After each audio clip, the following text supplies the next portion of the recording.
Hello बच्चों। देखिए, इसमें एक मैन है जिसका मास 60 kg है और एक ब्लॉक है जिसका मास कैपिटल एम है। इसको ये इस स्ट्रिंग के थ्रू पुल कर रहा है।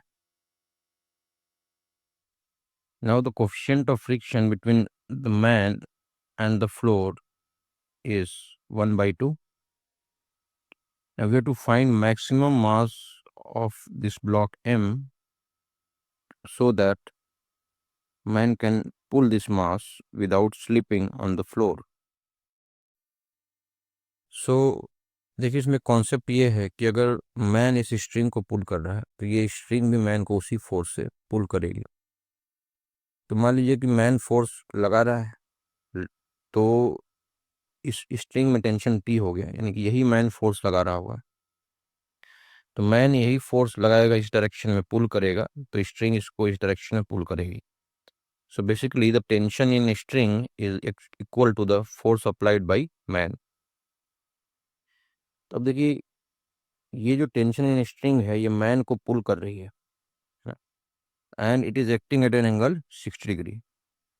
तो ये प्रॉब्लम इस तरह का आपने फ्रिक्शन में किया होगा कि जब एक पुलिंग फोर्स 60 डिग्री पर लग रहा हो, then for no sliding maximum value of this force क्या हो सकता है।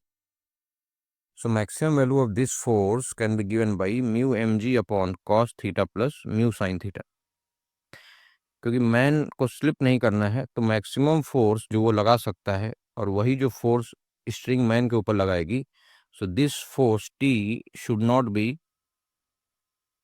greater than this value. So this is the maximum pulling force which can act on the man so that man does not slip. So this is T equal to mu mg upon cos theta plus mu sin theta. So mu की value है 1/2, मास है man का 60, g की value रख दें 10, so this numerator becomes 300. cos 60 is 1/2, sin 60 is √3/2 and mu की value 1/2 रखा तो ये वैल्यू आ गई। अब यहाँ से 4 नीचे एलसीएम ले लिया, 4 ऊपर चला गया तो ऊपर हो गया 1200 और नीचे आ गया 2 + √3। अब देखिए बाई रेशनलाइजेशन अगर हम इसको मल्टीप्लाई कर दें 2 - √3 से, तो ऊपर ही मल्टीप्लाई कर दें 2 - √3 से, तो डिनोमिनेटर a² - b² के फॉर्मेट का हो जाएगा। सो 2² - √3² that is 4 - 3, the denominator will become 1।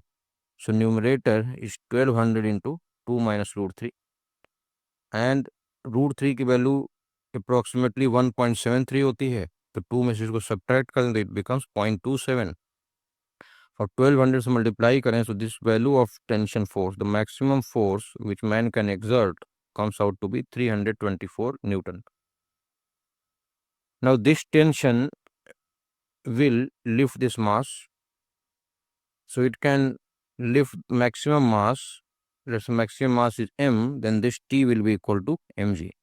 This is maximum tension which can be produced in the string, and this is maximum mass which can be lifted off the floor. So अब देखिए यहाँ पर T की value substitute कर दें 324 और G की value 10 ले लें, so mass comes out to be 32.4 kg। Thank you.